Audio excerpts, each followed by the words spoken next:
Have you ever thought to yourself, what am I meant for? Or you can't decide if you should go to uni or not. What do you mean the answer is inside of me? Trust my gut? Which gut? All these questions, and the more you try to search it up, the more you get confused.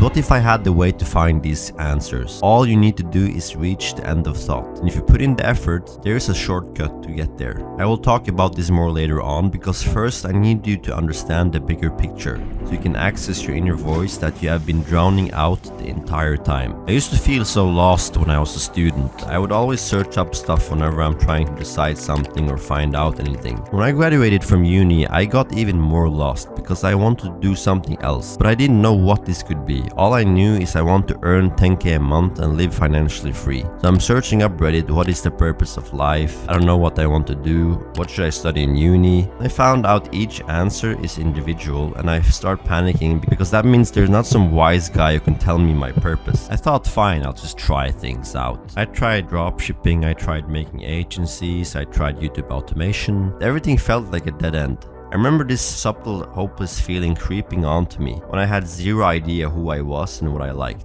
So what do? I try to distract myself by going to Instagram, but now I start seeing my former high school mates having jobs already on my feed, and anxiety kicks in even harder. Luckily, I stumbled on videos from doctors. They explains how we are numbing ourselves and suppressing internal signals when we are watching social media because we are bored. What we don't realize is that this is in fact a test your brain is giving you and what's holding you back from your answers. Your brain needs this stimulation so it will make you feel bored, because boredom is a seeking stimulation emotional state. When the brain gets what it wants, then it results in drowning out the internal signals or the inner voice. If you pass that test, you reach something called the end of thought. When you reach the end of thought, stuff comes up. We start to hear our internal voice. This is why people take a year off to find themselves by going offline and go hiking for several weeks. If you don't have the ability to do this, don't worry. You can take walks in your area and sit down on the bench somewhere where you will reach the end of thought. But let's be honest here, reducing external stimulation could take some days.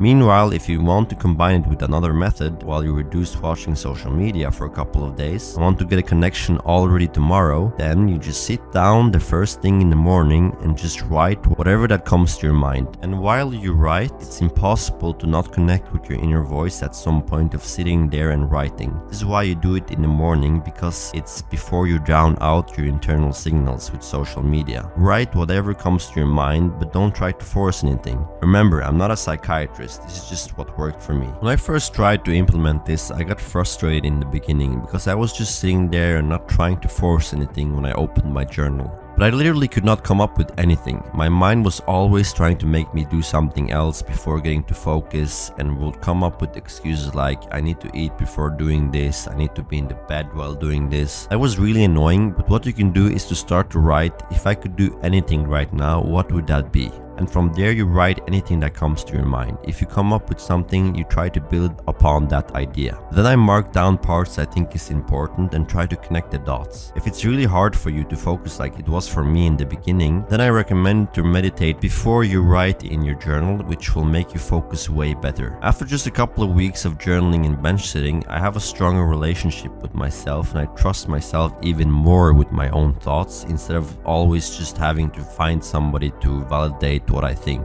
And now I know when I'm onto something when I'm journaling, because there's like a spark of excitement going on when you write it down. For example, I recently realized first now that whenever I procrastinate my exams until 9 hours before the exam starts, I would sometimes occupy my time with making videos and content creation instead of preparing to the exam. That made me figure out what I wanted to do. It was in front of my nose all this time, but I needed to focus to realize it, which is why you need to try this. Because we all have different things we want to try, but we don't know which one is coming from our inner voice. Everything is much harder now with social media drowning our inner voice and giving you false purposes. If you want to know how I found myself and how I realistically managed to quit social media, then watch this video that's popping up right now.